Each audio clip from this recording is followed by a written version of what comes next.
Hey guys, we just had an amazing Los Angeles Pacific Film Festival, and we had the debut of Cardinal X, and we have the director writer here, and I can't even tell you what's going to be talked about because it's going to be a lot, guys. So stay tuned. Welcome to Popcorn Talk, featuring movie discussion, news, and interviews. Popcorn Talk, we talk movies. And now, here's Popcorn Talk's iTalk Movies. Hey guys, I'm your host, Chae Jones, and we have the writer-director here to talk about Cardinal X. You can find me at Real Chae Jones on Twitter and Instagram. We have Angie Wang, and where can the people find you? They can find me on Twitter at, my handle is Jade Girls Mom, on Instagram at Jade Girls Mom, and we're Cardinal X the movie. It was amazing. I cried. It was so I felt so connected. That was like my favorite part about the entire film. I felt so connected. That's fantastic. It's why I made the film. Yeah, that's why I made the film. I wanted it to speak to people's souls. It really did. Great. Especially because you're telling your own story. Yes. So it's raw and it's real. And I want to know, how did it feel telling your story in film form? It's terrifying. Really, it came about from my work with my nonprofit Grow, Global Resiliency Outreach work. We basically do like a process group with these at-risk middle school kids, and we give them a venue to be able to really get real and talk about the real shit that's going on in their lives. You know, they go through a lot on a daily basis, like their moms are strung out or in jail, or their brother just got shot and killed, and and I think it's in a lot of cultures to put on a mask and you don't tell your business. So the way that I got them to talk about their stuff was just to be really honest with my own story. And I found that there were a lot of young women in particular who felt so much shame over a sexual assault or maybe they, fucked the wrong dude or something like that. And there's so much of that slut-shaming stuff going on now in the media and in our society that I thought, I'm just going to have to put it all out there, as terrifying as it is. So I think media and film at its best is it's a sound piece, and it's a talking point, so it opens dialogue. And this definitely opens a lot of dialogue. Good. Because so basically you started college. Yes. And height of the 80s, so ecstasy was the really starting point in the drug world. Yes. And you just decided to make ecstasy. Yeah, it seemed like the thing to do. I mean, don't get me wrong. That's some entrepreneur stuff right there. Like, you're just like, I'm gonna make the opportunity. When they for were myself. throwing me out, I was like, I should be fast-tracked to B school. I should be applauded for my entrepreneurial spirit. And they were like, you broke the law. Like, you're dealing drugs. Get out of school. So I had a different perspective. How long did it take you to write your script? The script, there's a long and a short answer. The short answer is I just kind of sat down in my sweatpants, didn't shower for like over a week, and just wrote the thing. I showered once. But I kind of like walked around the house sobbing and living the story and just kind of spit it out. But the long version is that it had really been percolating, in my heart and soul for a couple of years, because I had been doing the nonprofit work, and I kept thinking like, I need a way to reach more kids. Because there's kids all over the place, and there are only so many groups that I can do. There's only so much I can do as one person, and I felt like the media has this really powerful effect on especially the young, and it has, it can really shape hearts and minds. So I thought, well, it started as a little seed, and then it just sort of blossomed, and I was like, I'm gonna make a movie. Well, we all applaud you because the movie is amazing. Thank you. How involved were you during the casting process? Oh, completely involved. I'm a little bit of a control freak. That's what I found out. Actually, that's probably not news, but to those around me. I had a great casting director, Shayna Landsberg, who called it out. And I think the way that they do things now is like everyone self-tapes and they submit their tapes. So I looked through a lot of tapes with Shayna. And then we brought people into the room. I flew down. I was living in San Francisco at the time, and I flew down to LA, and we did like 3 days of nothing but like sitting in her room and just having people trail in and audition. And Annie Q was actually the first person who ever auditioned for me. And initially, I was like, I don't know, she's like so little and so vulnerable. She is very tiny. She's 85 pounds. Well, damn. I know. Like, she couldn't get into a bar last night because they were like, you're definitely not of age. And we were like, no, she's actually really of age. I'm like, bring up your IMDb. It's like, it's on the internet. Trust me, it is real. So, yeah.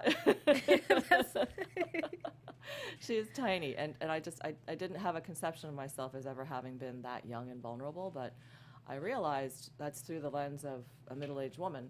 And then I was having dinner, and I was looking across the dinner table at my teenage daughter and my stepdaughter, and I was like, shit, this character is really more their peer than, you know, my concocted, you know, Hollywood college age. So at that point, I was like, it's Annie Q. It's got to be Annie Q.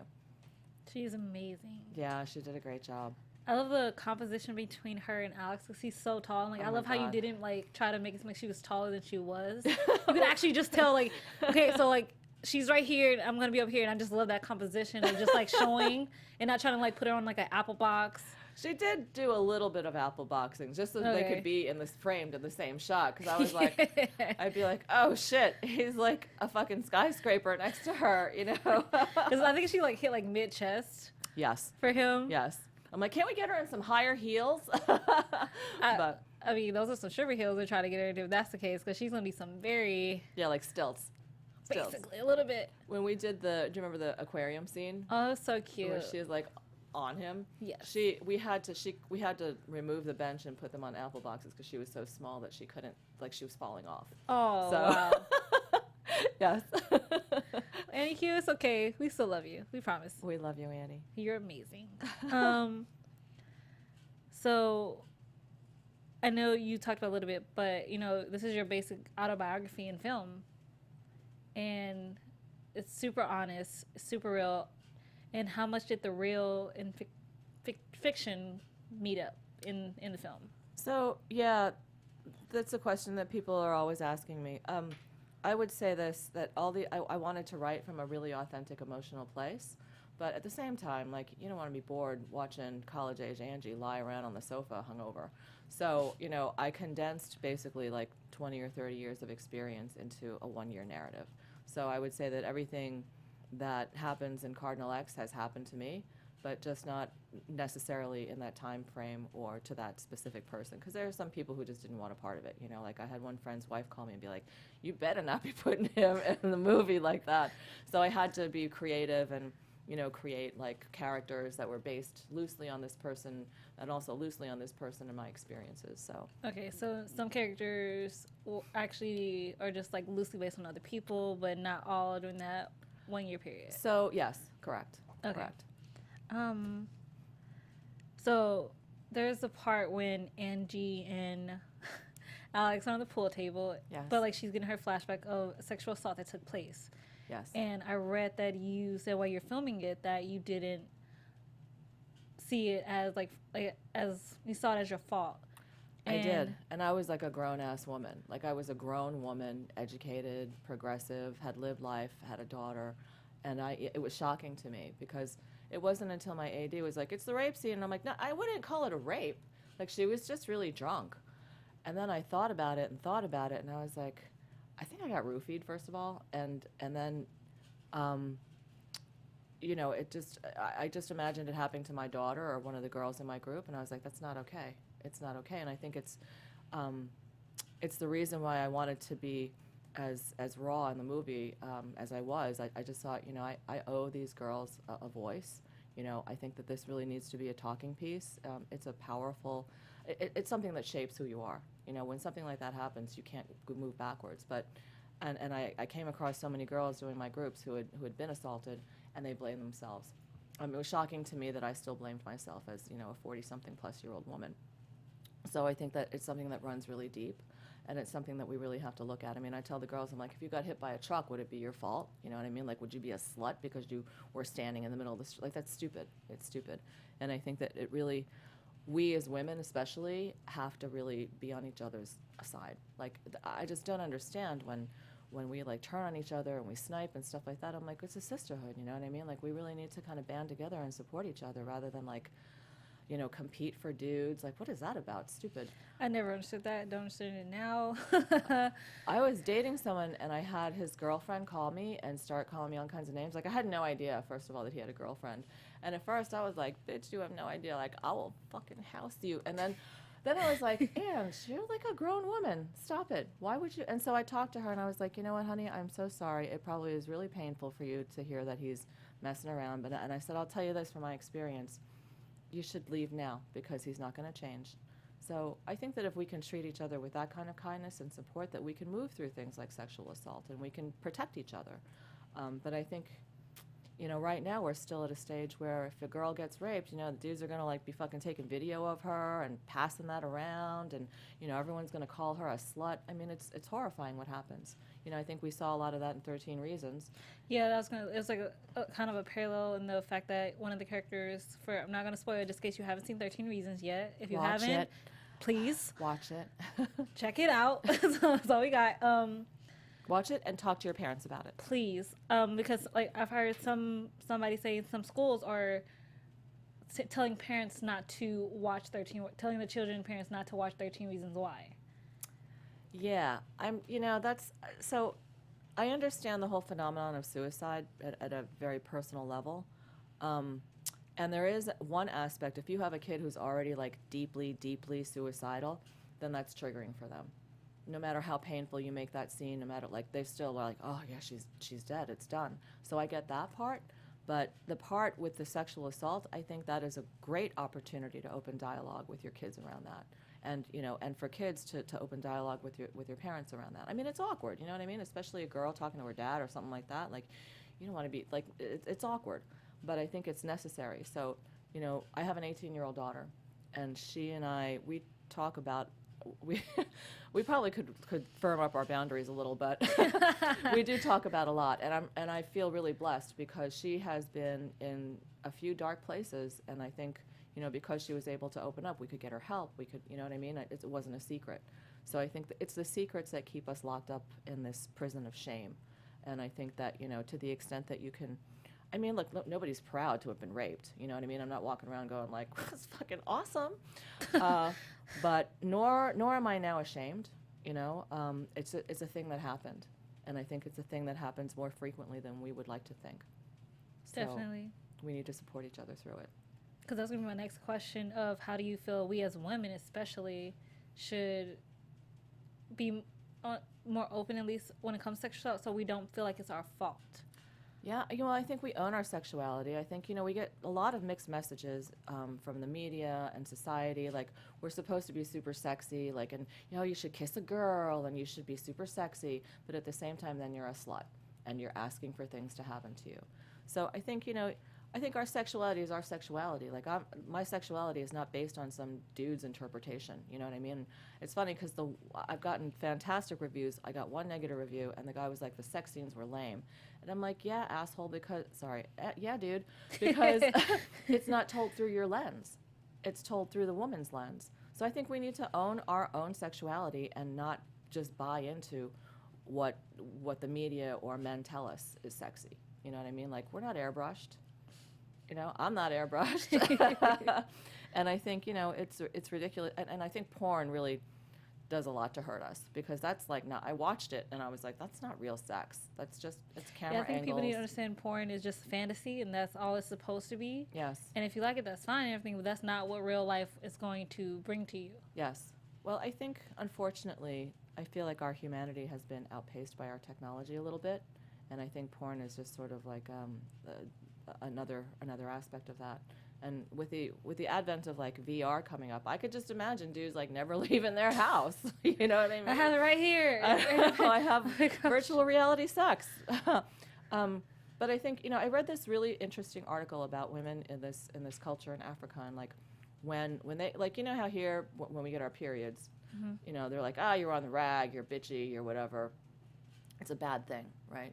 But, or you're weepy, or you're too emotional. But there, the women just recognize it as their moon time, they call it. And so all the other women, they basically they take up the slack. They're like, you go off and you journal because you're going to be super sensitive and you're going to be able to like feel a bunch of stuff that you might not be able to when you're not on your period. And we're going to do all your work for you, all your chores. Oh, that's nice. We're going to take care of your kids, and then when you're done, you come back and you tell us what you learned. So I think that's a different way to look at it. You know, it's a different perspective, and I think we need to challenge ourselves to keep broadening our perspective rather than just, you know, be force-fed bullshit, you know, for lack of a better term. So were any of the more sexual scenes harder to film for certain members of the cast?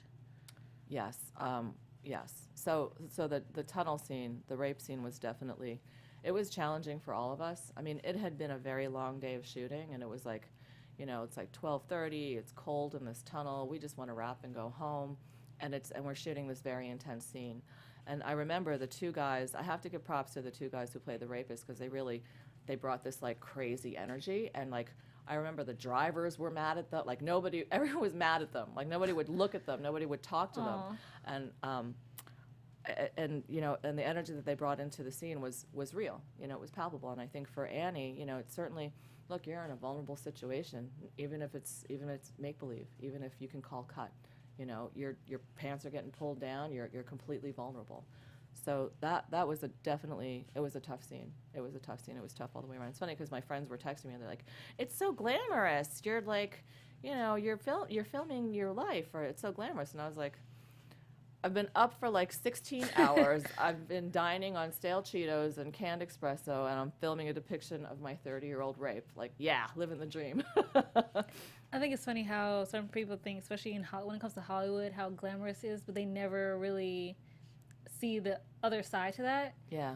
And I say that because we as human beings, like, we think people, you know, who are, let's say, you know, like celebrities, they just have this glamorous life, but sometimes we forget they're human at the same time. And they experience things the way normal humans do, but sometimes they can't, you know, shout or scream because obviously the world's looking at me, and if I do that, that means I'm either guilty of something or just plain angry. It's bad enough when your friends yap about you, but if you like open up a tabloid and people are yapping about you, I imagine it's horribly painful, especially if you're like going through a breakup or something like that. I mean, I remember when Lindsay Lohan, she's the first one that pops to mind, was like kind of spiraling, and people just love to hate on the girl, you know? And I was like, she's a young woman. By the way, she's super talented, and she's obviously in a lot of pain. Like, I think we should ask, as a society, we should ask ourselves why a girl would act out like this, you know? And she had a rough life, you know? She had a lot of trauma, but I think people believe that just because you're pretty or you have money or you're in films that your life is perfect, and that is certainly not the case. You know, now that I have like an upfront, you know, I have relationships with some fabulous actresses and actors, and it's not glamorous. You know, it's a lot of hard work. You know, it's a lot of rejection. It's a tough business. And then you get those moments when everyone gets their makeup done. Like last night, we were all like getting our picture taken, and we had, you know, I'd starved myself for the day. And, you know, we all were like looking good for the camera, but it took years to get there, and years of, you know, a lot of blood, sweat, and tears. So it's a business. It's show business. It's not show glamorous, you know. And I think that's where also some people, when they first want to get in show business, they don't realize it, because business is a business, and it's going to keep on moving with or without you. Yes. Like, you need to be on time. You need to know your lines. You need to. So it's because somebody can't replace you. No offense, it can't happen. They did that, I think, on the Twilight movie, right? They got rid of the first Victoria. Oh yeah, because they were like, you're all getting a little too big for your britches. Let us show you what we can do. And they were like, we'll replace her, and we can replace you as well. So I mean, it's a really, you know, I think it can certainly bring out a lot of your demons. You know, if you're an actor, an actress, or a director, or a creative. You know, I think that's why we have an whole industry of people like to protect us. You know, we have managers to handle us, and we have agents to, you know, to talk business for us and stuff like that, because, you know, usually, you know, if you're an actor, if you're a good actor, you're a pretty sensitive person, you know, and you're probably pretty easily hurt by the world. So keep that in mind the next time you trash talk an actor or actress or director. Well, don't. Yeah, please think of that. Like, if anything, 13 Reasons and Cardinal X can teach us, know what you put out in the world, as well as you don't know everybody's story. It's true. And especially now, I mean, this is really a time, I mean, we got a loon in office, and actually I shouldn't say that. We have someone who I believe to be mentally ill in office and not following any rules. I was just telling a friend on the phone, I'm like, it's like I decide I'm going to buy the Knicks. I love basketball. And I'm just going to run up and down that court. I'm not going to dribble the ball. And they're going to be like, what? You need to dribble the ball. And I'm like, I don't want to dribble the ball. Fuck that shit, And then I'm like, I'll build a wall around the center and he won't be able to guard me. Like, it's ridiculous. That is exactly how this game is being played right now. But I think for us, for the rest of humanity, like, we really need, this is the time for us to conjure empathy. This is the time for us to fortify our better angels to shout down our demons, because we're going to war with each other. Like neighbors are attacking each other for who they slept with, who they voted for, who they root for, and we're going to war at a global level too. So I think it's really important for us to really stop and shift our perspective and understand that there really is a solidarity to the human experience. And if you peel back the layers, we're all pretty much the same. Yeah, I believe that too.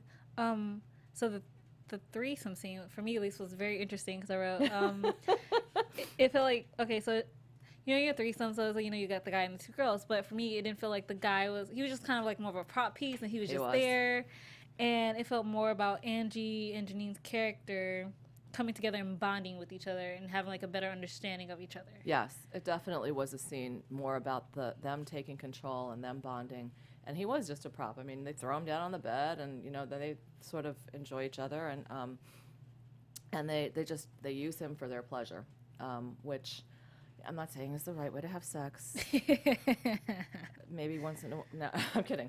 Maybe when you're rolling, but no. But I think it's a scene that initially, raised some eyebrows. It's tough to get agents to buy off on that. Like, they read it and they're like, no way is my client doing this. No way is my client doing this. But, when you reposition it and you say, look, it's really, it's in the name of storytelling. It's in the name of these two women, deepening their understanding of each other and kind of taking their friendship to a different level. So, yeah, but it was a very awkward scene. I mean, it's a very technical thing to shoot a sex scene, so it's pretty much like I'm screaming, like, suck on his fingers! And Brady fell off the bed at one point, and I'm like, just duck down! So, yeah. It's definitely technical, So there were certain shots that I definitely wanted. Like, I wanted to see him through them. Like, I wanted for them to come together and then to kind of zoom in. He would be like hazy, and then focus in on him through them, just to show that he's a spectator at that point and not really part of it. It's like it's their game. Yeah, it was awesome. I really love the shots. I have to say, the way you shot it was amazing. Like, certain just clips or different frames showing was just like amazing. Everyone put their heart and soul into it. My DP, Brett Pollock, did a fantastic job. He did a beautiful job. He did Short Term 12. He did Hellion. Whoa. So he's known for this very, like, intimate style, which I love. And I think really enhanced the story. Like, we made the decision to shoot close because it's a portrait study. It's a character study. It's not Scarface. So, and then production killed it. Rodrigo Cabral, who did production, like, I just remember him arguing with everyone about wallpaper and, like, standing his ground. He was like, it's happening. Because they were like, we don't have time to put wallpaper up. And he was like, we're putting wallpaper up. So they worked like dogs for me, like around the clock and for no money, with no money. But that's why it's their movie as much as it is mine. It's a mosaic of all of our hearts and souls. And then, Kit in costume just slayed. I mean, she went on like I think a few months before we started pre-production, she went on like a road trip with her friend, and she hit all the vintage shops on the Eastern Seaboard. She's like, this is for Cardinal X, this is for Cardinal X, this is for Cardinal X. So she came back with this like mountain of fantastic costumes, Nice. some of which I heisted. Ooh, what did you heist? I have the necklace. I have. Oh my gosh. I have the necklace. And it gave me Cruel Intention vibes in the best possible way.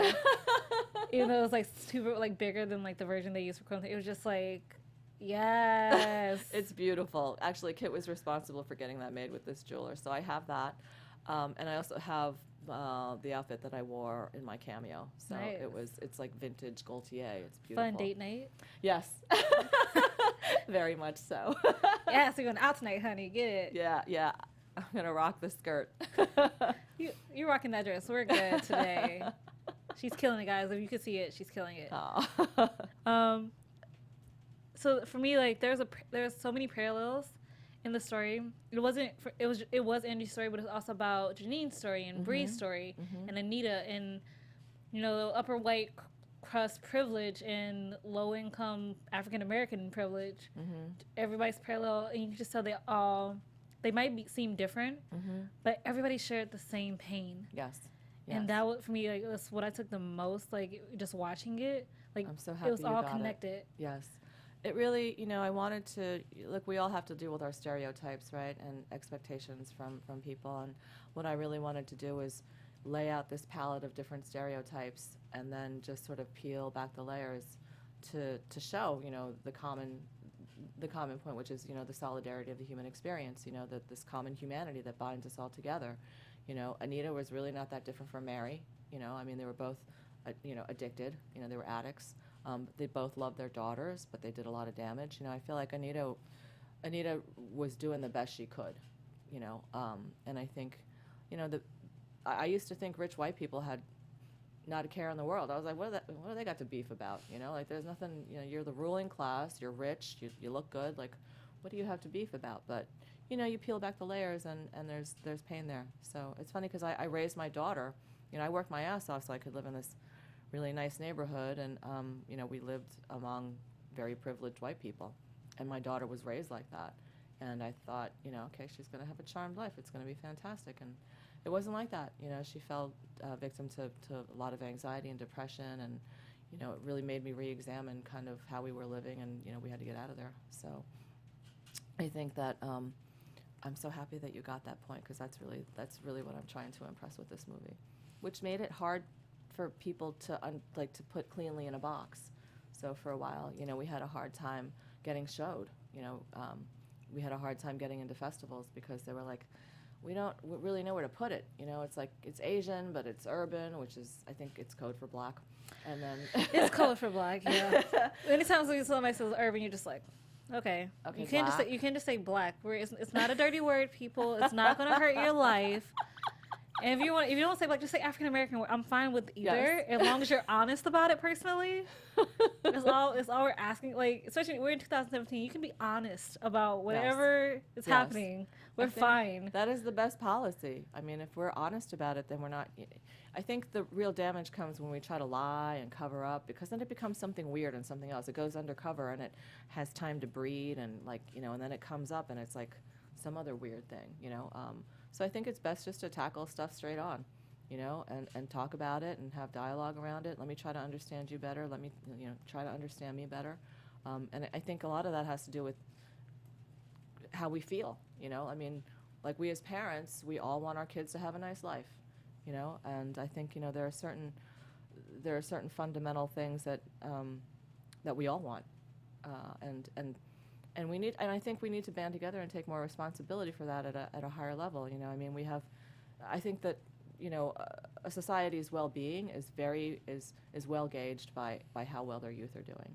And, you know, our youth are kind of in trouble. We've got kids in Flint, Michigan who don't have water. You know, we've got kids at Standing Rock who get water bombed. We've got rich white kids who try to kill themselves. You know, it's like no one's really immune. So I think we really need to stop and examine how we're living our lives and what's important to us, and you know, readjust our moral compass. The actress Bree is just adorably Alira. the cutest little girl I have ever seen. She's And I just so wanted to hug her beautiful. and just give her so many hugs. I got to do that last night. Oh, She's 9 now, but she's still tiny. She's tiny, she's tiny, seriously, tiny. she's She's tiny. 9, but she's still so tiny and so beautiful She's gorgeous. and so poised. Like, every time her face comes on the screen, I'm like, she's so beautiful. I know the scene where she's hiding in the closet. Yeah. It was just like so heartbreaking when they came back, and she's like, you know, she gets her mom the beer, and it was just like, She you know, loves her mom. she like, yeah, you're in her character's 6, and just like, you know, you love your mom, and she's like, I feel like she's 6, but she's smart enough to know this isn't easier, but she also knows something could be a lot worse at the same time. I think kids, you love your parents, you know, through whatever. I found that. I did do a lot of work where we would go into homes and get kids out of situations like that. We actually found a kid once who had been in the closet for like 3 days. Wow. And living on Cheetos. And, you know, I mean, it changes who you are also when you see that. But I think they all want their parents, you know, so the system will take them away. And, you know, sometimes the kids find some relief, but ultimately they want to be with their mom. They want to be with their dad. So, you know, for better or for worse. And the way I look at it is like, again, if I had my way, I would be an NBA player, you know, but the world saw to it that I was just not really equipped, you know. I'm like 5'2", I don't have very good hand-eye coordination, you know what I mean? But in my mind, I can slam dunk. But, you know, just I think you like slam dunked yes. the movie, so I mean, we'll like you slam dunked this movie. And I don't have the tools to be an NBA player. Just like, you know, I think a lot of parents really want to be great parents, but they just don't have the tools. You know, they're locked up in their own trauma, their own stuff that happened to them. So unfortunately, trauma is something that I think is transmitted through the generations, and I think that is something that we need to look to interrupt. What I liked about this movie between Bree and Anita's and Angie and her dad's, their dialogue, and it was just super interesting because, Angie seemed like she had the same experience. Like, she knew how the system was, and then but she finally talked to her dad. And I think people need to understand kids are a lot more observant than we give them credit for. Yes. As well as just, I mean, let's say you talk to your parent, but they don't, have the right response. At least I think if you get it out your chest. Yes. At least it'll make you feel better. Yes. Yes. I would say, you know, for me, when Jade started telling me stuff, at first I'd be like, what? You know, and I had to really reserve that because then she's just going to shut down. And I don't want her to feel judged necessarily. And so, you know, if I'm just making this up, if she had like sex with someone or something like that, I'd be like, oh man, really, fuck. And then, you know, but then I had to adjust it and be like, oh, babe, you know, like, it's not that I'm judging you. I think you're, you know, to me, you're a princess. I don't like you throwing yourself around like that. You know, I mean, if you really love the guy, it's one thing, but if it's just like thrill seeking and stuff, like, it's dangerous. It's risky behavior. So, you know, let's talk about where that's coming from. You know, why do you feel that you need to act out like that? I mean, that's the thing, right? It's like, what's the motivation? A lot of the girls in group were like that too, you know, and they'd be like, she's a slut because she, you know, and I'd be like, I'm not really interested in all that, you know what I mean? Like, I'm not interested in like who you slept with or how many you slept with. You know, be safe, honestly, but let's take a look at where it's coming from, you know? And I ask them, I'm like, if I gave you a Mercedes, would you drive it like all over the place, off the road, into trees?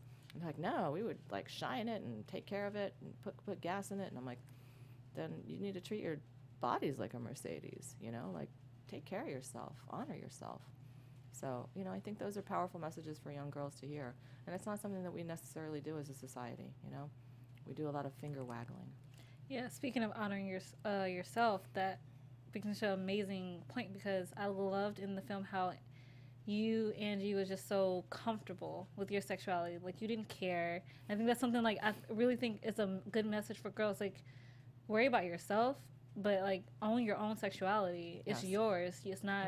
It's not for anybody else, and that's totally fine. It can be a great thing. I think it's an amazing thing. It's a great gift, but don't squander it. You know, like, it's yours. It's for you. Whatever it looks like. You know, you like girls, you like boys, you like whatever it looks like. But it also, you know, I think there's a certain part of it that it can turn reckless pretty easily. So I think it's important to just honor your own brand of sexuality and honor yourself. I agree.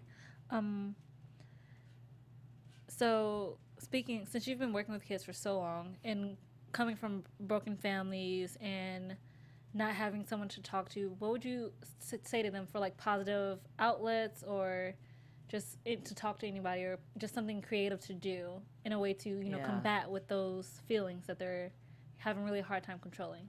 Somebody out there will be there to connect with you. I mean, I think that you know, for me, I remember I was like super shy, and my father would be like, you know, you need to like not leave the house when I'm gone. And I remember thinking at one point, I was like, oh, die completely alone. It's gonna be horrible. Like, I need to get out there and make friends. And I just defied him and went out. And I remember I forced myself to talk to 3 new people every day.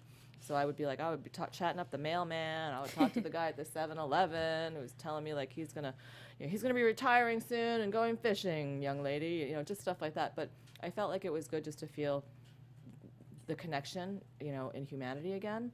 And then, you know, you will find those people who will listen to you and support you. Sometimes you have to look a little harder than others, but I would say, many teachers, I think, I mean, some teachers are assholes, but some teachers, I think, are really there for the right reasons, and they really, really care about the kids. And I would say, maybe you have someone, I don't know if you're religious at your church, that could be risky too, though. You use your intuition, and you find those people. You build your tribe. You build your tribe. And there are people out there who will care about you and help to support you. And I think you also need to, cultivate your own passions, I mean, and by that I don't mean like, lying on the sofa eating Cheetos, but I mean like, what lights you up? What do you love doing? Like, I found my passion filmmaking later in the game, do you love to write? Do you think you want to maybe be an actor? And don't let people say like, just do it for you. Don't be like, oh, I have to be the best, or if someone says I'm bad, then I'm not going to do it. I mean, I guarantee you, anyone who you have any respect for has been said no to over and over and over again. You have to do it because it's for you, because you love it. So find your passion, find what you love doing, and then assemble your tribe. And sometimes it's work. You have to take good care of your relationships. I think I tried very much to take care of my friends and my loved ones, and to check in with them, and to be sensitive to them. And when I'm an asshole to them, I apologize, and I kind of try to tell them where I'm coming from, and what motivated it, and I ask for their forgiveness, and and that's all I can do. So take good care of your relationships, cultivate them. Yeah. My favorite quote is at the end, and it's when Angie's talking to her dad, and he tells her, "Good people die, but you're not a bad person for surviving." Yeah. That really touched me because it was so powerful. It's true. I think a lot of people have a lot of survivor's guilt. Like if you get out of if you escape 9/11, I think all those people have a lot of survivor's guilt. Or if you made it out of your neighborhood and other people didn't, then I think a lot of people feel a lot of survivor's guilt. But you're not a bad person for being strong, and you're not a bad person for surviving. But for me, I felt like I feel grateful every day that I'm not dead. I mean, by rights, I should be dead like 100 different times, 100 different ways. But I'm not. So I really feel like a responsibility to give back somehow. So, and lucky me, I found that I love filmmaking. So, my way to try to give back is to make films that hopefully touch people. Well, it definitely touched me. If you guys missed it at the Los Angeles Asian Pacific Film Festival, it is they are premiering on Wednesday at the CGV Cinemas 2 at 621 Southwestern Avenue, Los Angeles, and they will have a New York premiere. Yes. On Sunday, May 7th at the Producers Club Theater South. I'm assuming that's what that means. 358 West 44th Street, New York, New York. And before we go, I have a little clip for you guys to check out to get you even more in tune and interested in this film because it's amazing. Check it out. Thank you. You girls getting enough? Oh, yeah. Yeah, So absolutely. delicious. I think it's quite clear that Janine has had enough. What are you saying? I am simply saying what everyone is thinking. She gained a little bit of weight. This happens. Mary. This happens the first semester of college, but sweetheart, you just have to be careful. You need to back off. You're absolutely right, Mother. All I am saying is you are very lucky to have gotten into Crocker in the first place, so you better make the best of it. That is bullshit. That scene just Upright Crust is funny. White privilege. It's just interesting. It is interesting. It is interesting. I've been in a lot of homes like that. Really? Yeah. I don't know. I think growing up, like you see white privilege, and you're just like, you guys kind of have it. Like you got the money you want, you got the car, great clothes. You got nothing to beef about. And then you realize they do have something to beef about. Yeah. I think it's also about all of our perspectives. Yes. And also like letting go of our perspective just to see somebody else's. Yes. Yes. It is all about that. I think, I think film again at best is can do that. It can help to shift your perspective. It can help to deepen your perspective. It can help you to sort of step into someone else's shoes. Whereas, it's not something we do on a regular basis. You know what I mean? Like we're very me oriented, and like you're in my way, get the fuck out of my way. you know, I'm gonna run through you.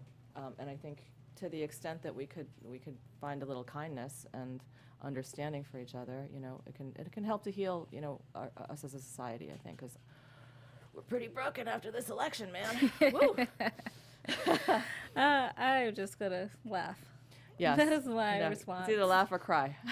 I've done a lot of both over this past election. But you're still doing amazing. You're kicking it. Cardinal X is powerful, amazing, and thank you so much for joining us. Thank you so much for having me. I had a great time. Thank you. Once again, can you tell the people where they can find you? Yes, I'm at Jade Girl's Mom on Twitter. Cardinal X the movie is also on Twitter. We are on Facebook. It's just me, Angie Wang, on Facebook, and we also have Cardinal X the movie on Instagram. Okay, guys, I'm Chae Jones. You can find me at Real Chae Jones. Thank you so much for joining our talk. You guys have a great night. Thank you. Maria Menounos, Kevin Undergaro, Phil Svitek, and the entire Popcorn Talk Network. We would like to thank you for tuning in. For questions or comments, be sure to visit popcorntalk.com. I'm Sir Richard Wentworth, and this has been a presentation of the Popcorn Talk Network. The views expressed herein are those of the hosts only and do not necessarily reflect the views of the Popcorn Talk Network or its owners or principals.